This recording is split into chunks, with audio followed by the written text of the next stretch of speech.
আল্লাহর কাছে সবচেয়ে প্রিয় ৯টি শব্দ যা আখিরাতে কাজে লাগবে। আপনি কি জানেন কিছু ছোট ছোট শব্দ আছে যা আল্লাহর কাছে এতটাই প্রিয় যে কেয়ামতের কঠিন দিনে সেগুলো আপনার মুক্তির কারণ হতে পারে?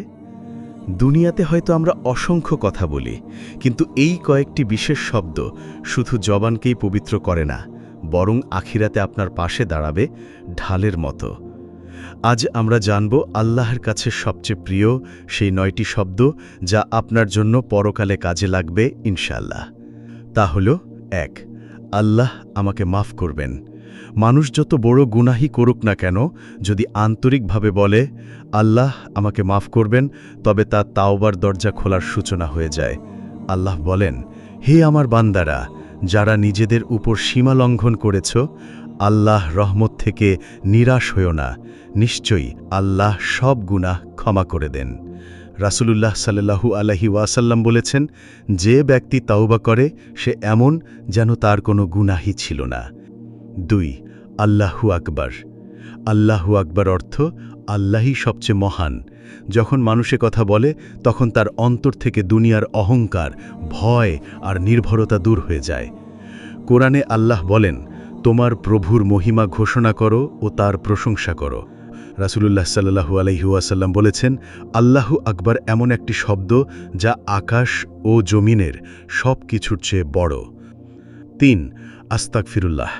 আস্তাগফিরুল্লাহ অর্থ, হে আল্লাহ আমাকে ক্ষমা করো। প্রতিদিন এটি উচ্চারণ করলে বান্দার হৃদয় থেকে গুনাহের বোঝা কমে যায় এবং আল্লাহর কাছে প্রিয় হয়ে ওঠে। কোরআনে আল্লাহ বলেন, তুমি যদি তোমার গুনাহ মাফ করার জন্য আল্লাহর কাছে ক্ষমা প্রার্থনা করো, নিশ্চয়ই তিনি তোমাকে ক্ষমা করবেন। রাসূলুল্লাহ সাল্লাল্লাহু আলাইহি ওয়াসাল্লাম বলেছেন, যে ব্যক্তি দিনে কমপক্ষে ১০০ বার আস্তাগফিরুল্লাহ বলে, আল্লাহ তার সব গুনাহ মাফ করবেন। ৪, লা ইলাহা ইল্লাল্লাহ। লা ইলাহা ইল্লাল্লাহ অর্থ আল্লাহ ছাড়া আর কোনো উপাস্য নেই। এটি হলো মুসলিমের মূল ঈমানের সাক্ষ্য। কোরআনে আল্লাহ বলেন, যে ব্যক্তি লা ইলাহা ইল্লাল্লাহ বলে এবং ঈমান আনে, তার জন্য জান্নাত প্রস্তুত করা হয়েছে।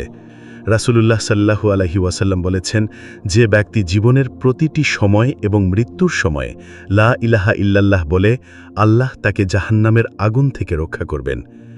৫, আলহামদুলিল্লাহ।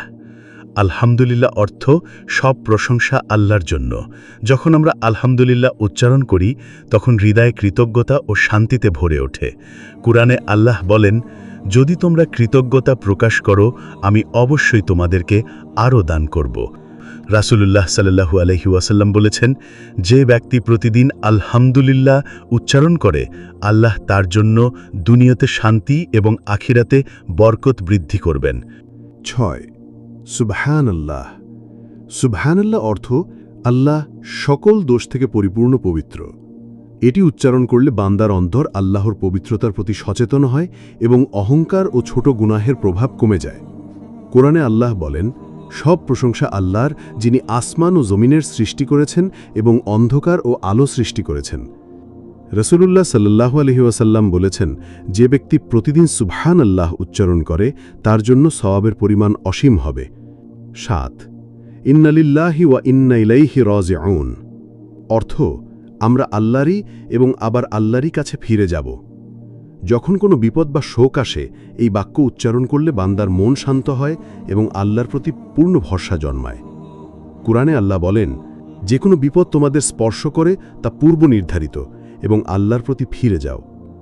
রাসূলুল্লাহ বলেছেন, যে ব্যক্তি কোনো বিপদে ইন্না লিল্লাহি ওয়া ইন্না ইলাইহি রাজিউন বলে, আল্লাহ তার জন্য রক্ষা ও শান্তি প্রদান করেন। ৮, হে আল্লাহ আমাকে জান্নাত দাও।